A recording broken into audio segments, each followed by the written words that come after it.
Viral হচ্ছে আমরা তোলা আরো বাস্তবের ভিত্তিতে এবং এটা দীর্ঘমেয়াদী একটি পার্কে পরিকল্পনা করার জন্য যাতে এই আশেপাশের বিভিন্ন এলাকার মানুষ টাকা খেলি বলেন মা এবং তাদের নির্ভেজাল আগে 10 টাকা করে দিলেন ফের তো নানের কাছে 10 টাকা নিলে ফেরে সেই 30 টাকা দিয়ে আইসক্রিম খেলি চন্দ্রপুর গ্রাম পঞ্চায়েতের প্রধান সঞ্চালক আক্তারউদ্দিন আহমেদের নেতৃত্বে জনরঞ্জন হালদারের সহযোগিতায়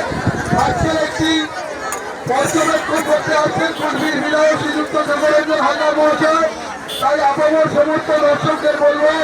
আপনারা রাস্তায় মাঝখানটা একটু ফাঁকা রাখবেন। আজকের এত লোকের সমাগম আমরা আপ্লুত গর্বিত এবং আমরা হাসি গ্রামবাসী